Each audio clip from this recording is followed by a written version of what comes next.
Ici Manon de la chronique cinéma pour RCF, une chronique un petit peu bouleversée cette semaine donc par la présentation d'un événement particulier qui se déroulera dans vos cinémas Gaumont et Pathé le 4 décembre prochain. Donc il s'agit de la visite des musées du Vatican et de la chapelle Sixtine qui va nous permettre de voyager au travers de plus de 2000 ans d'histoire et qui nous permettra de découvrir ou de redécouvrir des œuvres et des artistes majeurs de notre histoire.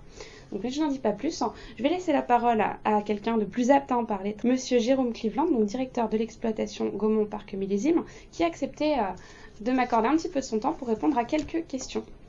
Donc on a déjà eu... déjà bonjour. Bonjour. Nous avons déjà eu d'autres projections de ce genre qui ont eu lieu comme des diffusions d'expositions, ou même Pompéi l'année dernière. Mais là, il s'agit vraiment du Vatican, donc un véritable monument historique. Pensez-vous par là attirer un plus large public ou un public plus ciblé, donc comme par exemple des amateurs d'art ou des gens qui ne viendraient pas forcément au cinéma en temps normal? Alors, c'est très simple. En fait, vous savez que le Vatican est l'un des chefs-d'œuvre, l'un des lieux les plus visités au monde. Et c'est bien ça le problème, c'est qu'il y a tellement de monde dans les couloirs du palais apostolique que finalement on ne voit plus rien de ces œuvres magistrales. Donc là, dans ces conditions, vous allez pouvoir découvrir des œuvres que vous allez presque pouvoir toucher du doigt puisqu'elles ont été filmées en 3D. Elles seront très largement commentées par le conservateur en chef des musées du Vatican. Et oui, on espère toucher un plus large public parce que la collection d'art du Vatican est l'une des plus belles collections au monde, comme chacun sait. C'est vrai. Là, vous parlez d'une projection en 3D. Est-ce que vous pourriez nous parler des moyens techniques utilisés? Alors, c'est des moyens ultra modernes qui ont été utilisés à la demande du Vatican, à la demande du pape François, pour que les œuvres ressortent très très bien à l'écran. C'est pour ça que je disais tout à l'heure, vous allez presque pouvoir les toucher et vous les approprier. Et vous approprier des œuvres multiséculaires et ultra célèbres, comme évidemment les peintures de la chapelle Sixtine, c'est quand même incroyable.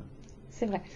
Et pour ce voyage tout à fait incroyable, quel tarif appliquez-vous? Compte tenu des moyens techniques qui ont été mis en œuvre, c'est un tarif qui est franchement très démocratique. Alors, nous vous proposons de faire un aller-retour à Rome pour 12 €. Et il y a un tarif réduit de 8 € pour les jeunes et les étudiants. Oui, c'est très correct, effectivement.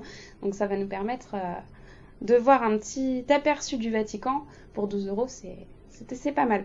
Et que pensez-vous du coup de cette vulgarisation, si je puis dire, de la culture à travers le cinéma? Alors, je parlerai pas tant de vulgarisation, mais plutôt de démocratisation où nous servons simplement à mettre en exergue, mettre en avant des choses que tous et toutes ne peuvent pas voir pour des questions de temps, pour des questions d'argent. Voilà, on apporte à tous et à toutes quelque chose qui est quand même fondamental, enfin en tout cas je l'espère.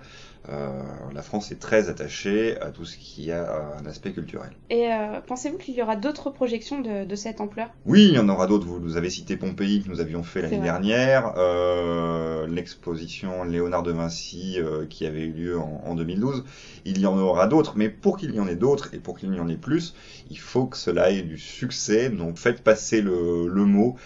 Là, j'ai beaucoup d'espoir sur cette exposition, puisque, comme on le disait tout à l'heure, c'est la collection, l'une des plus grandes collections et l'une des plus belles collections au monde. Vous allez pouvoir avoir des œuvres, on l'a dit, de Michel-Ange, mais même des œuvres controversées, parmi toutes les œuvres que possède le Vatican, des œuvres de Dali, qui, comme on le sait, n'était pas un fervent admirateur de la papauté. Ça sera assez diversifié. Je vous remercie beaucoup pour avoir répondu à mes questions. Donc comme vous l'a dit Jérôme Cleveland, je vous conseille vraiment d'aller voir cette exposition. Vous pouvez dès maintenant réserver vos places, donc soit au guichet de vos cinémas, soit sur internet. Surtout, n'hésitez pas, c'est vraiment plus que correct. Vous pouvez aller visiter une partie du Vatican pour 12 €, n'hésitez pas.